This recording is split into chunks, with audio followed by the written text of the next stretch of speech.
It's been a really interesting week as far as the media is showing us different ways in which people are treated and how they're regarded.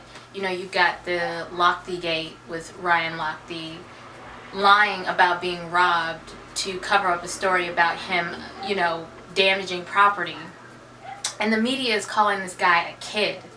Ryan is 32 years old.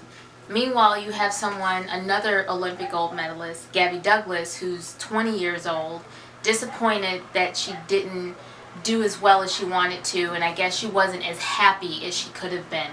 And honestly, I wanted to link a video down below in the description bar. Sayshawn Bradley gave his 2 cents on how he felt about it, and he felt that she should buck up and, get happy and not basically, keep a stiff upper lip in the face of adversity. And while I do agree with that, it's interesting. We have 2 different expectations of people in this country. When you're black, you have to be twice as good to get half as far. I'm sure a lot of you have heard that before, especially if you're African American or even another minority. But it's frustrating. The thing about Gabby Douglas is she's getting bullied online. We don't know what she's going through on a daily basis. 99% of us will never know what it's like to perform as an elite athlete, and we don't know what kind of pressure she has. So, I feel like black women have the most shit to go through, but people expect the most out of us. It's like we're not given the respect or the courtesy of having a bad day, of being human and not smiling all the time. I know black women that are watching this, there have been times when we've been reprimanded because we're not happy enough at work, we're not friendly enough.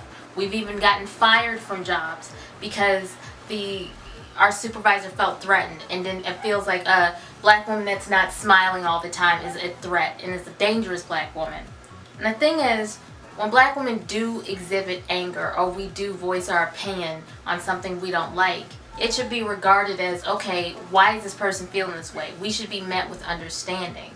And I haven't seen that a lot with Gabby Douglas.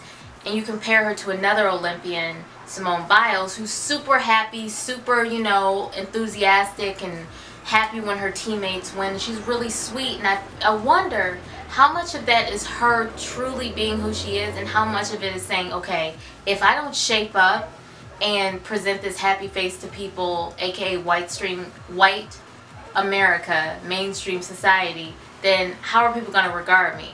Am I going to block my blessings if I'm not happy all the time, if I'm not presenting this image of like total enthusiasm? And that's not realistic for anybody. Black women are not permitted to be humans, full humans, and it's hard trying to make a life for yourself no matter what you look like. But if you're not of the protected class, I guess it's even harder because people are watching you. Why do black women go through the most but we're expected to be happy all the time? I have a couple theories. I think it's because the people that are doing the picking are not African American women and they don't know what we go through. And secondly, it's just easy to pick on people who are not held in high regard, who have historically not been protected. And it just goes back to respectability politics. If you're not making the masses feel comfortable, then your own position, financial earnings, career growth, personal growth, whatever have you, is threatened. It's everything from dating to jobs. This specter of the angry black woman follows us everywhere we go, and it's not fair, because I've seen some pretty angry white women in even previous jobs. It's just like really egregious, aggressive, even violent behavior, and people still regard them as professionals. People still consider them for jobs. But if it had been me that were yelling at talent or disrespecting another producer on the show or even shoving another producer on the show, how do you think people will look at me? I feel like black women, we go through some pretty hostile things, and our strength or our viability in the workplace or in society is measured on how well we can hide our true feelings, hide our anger, keep a straight face, be happy, make everyone else feel good even when we don't feel good. And that's not healthy. I'm really frustrated. I feel for Gabby Douglas. You know, whether you feel like she was justified in her outpouring of emotion or not, she still doesn't deserve all the critique and all the criticism that she's getting right now, because she's a human. And just like we're quick to give white people the benefit of the doubt, that should be extended to everybody else in this society. So that's all I wanted to say. This is Gabrielle Glenn from But Long Avenue Productions, and I will talk to you later. Bye!